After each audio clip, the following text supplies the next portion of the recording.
Hey y'all, it's me, Emerald from The Rice Life, and I'm here to do another Ask M segment. Once again, I got 3 questions for this Ask M. I got 3 questions the first time, 3 questions the second time, and just the third one, obviously. So, yeah, and I've got my questions, or I screenshot the things that people ask me on my phone. So hopefully there will be no more interruptions. But yeah, so if you have any questions, comments, concerns, scenarios, want advice, whatever you guys, then send it to I was about to say askm.com.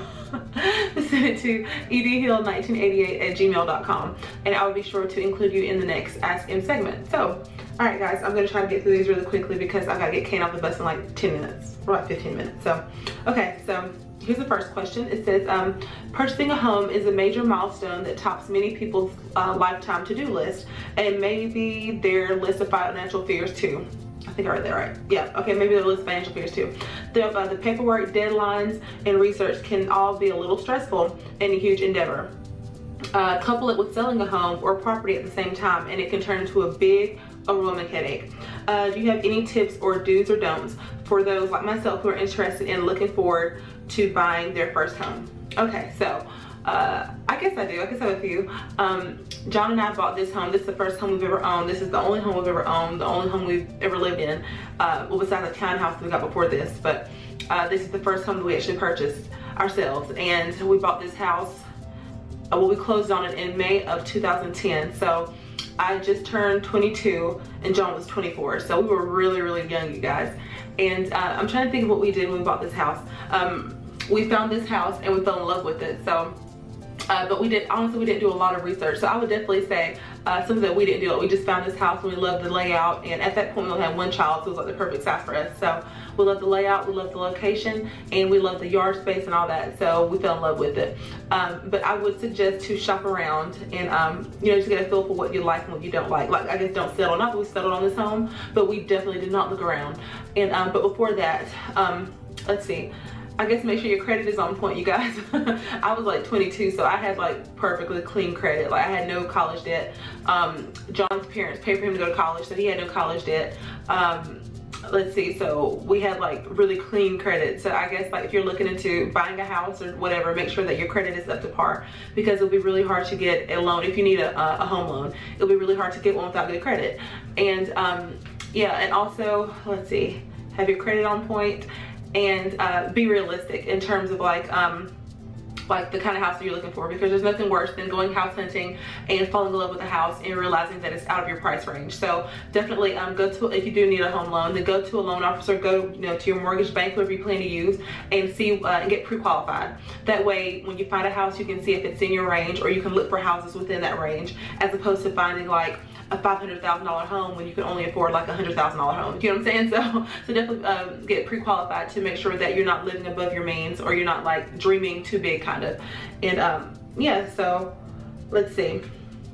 Don't live above your means. Oh, and also don't live above your means. It's in like, find a house, like especially your first home, like unless you got like bukus of money. I mean, I don't know your financial situation, but definitely buy a house that you can afford to live in. There would be nothing worse than having a home saying you own it and you can furnish it and all that, or let's say you can't furnish it. Let's say you buy it and then you don't have furniture for it, even though it's like a big 5-bedroom home with no furniture in it, or you can't heat it and cool it, or you have no electricity, or you have to eat ramen noodles and hot dogs because your mortgage is due. Like, live within your means. Like, buy a house that's like a more modest house.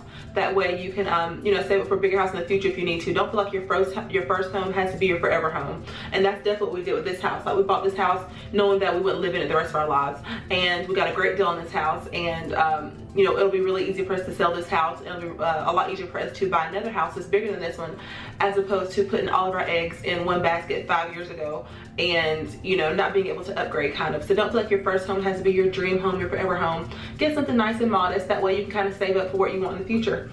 So that's what we did anyway. And yeah. Okay, and with the whole selling a home or selling a property while trying to buy a new one, that will be new for us next year. So I will have to get back with you on that end, because we've never done that before. Like I said, well, we lived in a townhome we were renting, and then we bought this house. So next year we plan to start the building process. That's what we're looking into. And so that's going to be big for us, like to try to sell this one and build at the same time, or try to rent this one out while we're getting one built. We have no idea what we're going to do, how it's going to work out. So we may make that into like a little mini series type thing, once we start going through that process. But yeah, but we haven't looked into the whole selling our house while building a new one or buying a new one yet. So I can't give any advice on that. But like I said, y'all just don't live above your means. Make sure your credit is on point. Again, also do not, I repeat, do not buy like a brand new car and then go and say, okay, well 6 months from now I want to look into buying a home. Like that looks really bad to loan officers. You know, you don't want a ton of stuff. You don't want a ton of money leaving your account every month. You know, like they like to see stability. So they like to see stability. So don't buy like a brand new car and then in 6 to 8 months say, okay, well now let's go get a home loan. Like it's too, you get what I'm saying? Like make sure that you, like when you pay off your car, y'all keep your car. Like stay modest, stay humble. Like don't feel like you have to have the best of the best, the new of the new, especially if you're looking into buying a new home. See with us, like I know we bought our house. My car had been paid off for like a year already, and I had like a little $5,000 car, so it was paid off in like a year.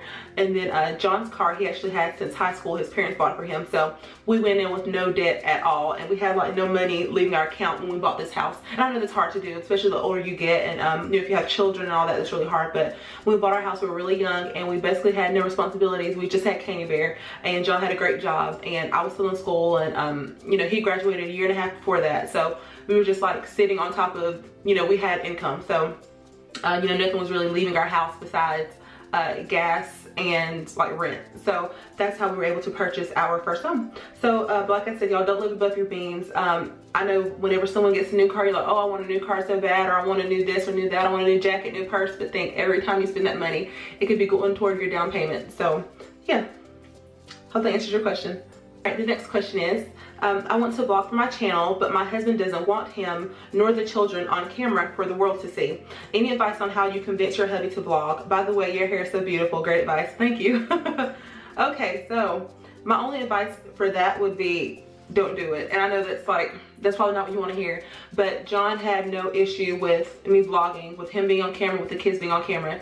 If for any reason he had an issue with us being on camera, I wouldn't do it. So I guess really sit down with your husband and talk to him. Like, I guess he has a reason for feeling the way he feels. Like I said, John, he doesn't mind. But if John had told me that, you know, I do not want you guys on camera, I don't want myself on camera, then I would have to respect that. So I didn't have to talk him into anything. And I think if your husband's really gung-ho and really adamant about not being on camera, then you may want to listen to him. Or maybe if he doesn't want to be on camera, he doesn't want the kids, then maybe you can just vlog by yourself or do like some sit down videos if he's comfortable with that. But you kind of have to meet him in the middle and yeah, just get to the root of why he doesn't want you guys on camera. But like I said, I have no advice about that except like really talk to him and understand why he doesn't want you to, because I never had that issue. So yeah, just sit down and talk to him and figure out why he doesn't want you guys on camera for whatever reason. And I'm not going to judge his reasons. I mean, everyone has reasons for wanting to be online or not wanting to be online, so just respect that.